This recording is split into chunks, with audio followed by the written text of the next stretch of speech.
Dieu.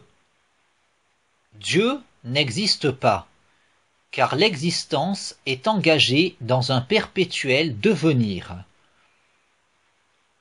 L'existence est en perpétuel changement, tout change en elle.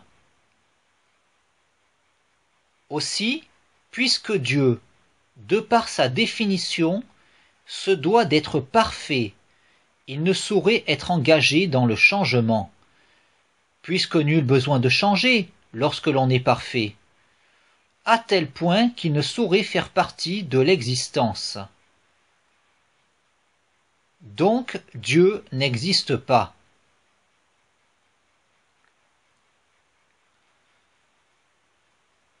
Cependant, de par sa définition, Dieu jouit d'une totale perfection, à tel point qu'au vu de cette définition, il ne saurait manquer d'être réel, puisque l'on ne saurait manquer de rien lorsque l'on est parfait, et l'on ne saurait souffrir nulle imperfection lorsque l'on est parfait, y compris l'imperfection de ne pas être réel. Donc Dieu est réel. Dieu est.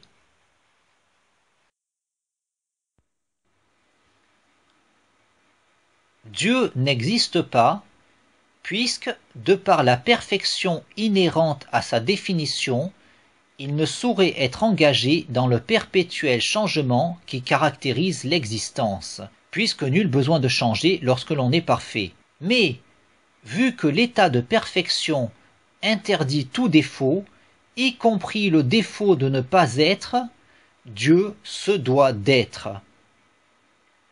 Donc, Dieu n'existe pas, il est. Car il convient de faire une nuance entre être et existence.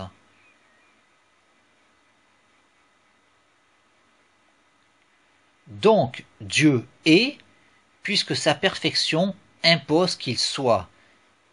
Et c'est là la preuve ontologique de la réalité de Dieu.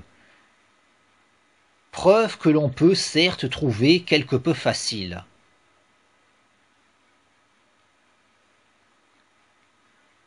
Cependant, moi, engagé dans le devenir, moi, qui ne cesse de changer, moi, dans le devenir de l'existence, d'où me vient cette conscience de l'être, si ce n'est que l'existence dans son entier participe de l'être, et moi, dans mon imperfection, comment pourrais-je avoir conscience de la perfection si je ne tenais pas mon existence d'elle, l'être qui est Dieu? Ainsi, dans mon imperfection, j'existe parce que je participe de l'être, et c'est pour cela que, en dépit de mon imperfection, je me trouve en mesure de me représenter le concept de perfection, que je tiens de la source de mon existence, l'être qui est parfait, qui est Dieu. Toutefois, on pourrait opposer à la réalité de Dieu le fait que Dieu, de par sa perfection, ne saurait avoir besoin de quoi que ce soit, de sorte que Dieu ne devrait avoir rien créé. Et justement, Dieu est parfait, donc il est. Dieu est parfait, donc il n'a pas de limite, donc il est infini et éternel, donc il n'y a pas de place pour autre chose que lui. Donc il occupe tout l'espace à lui tout seul, donc il est le seul à être.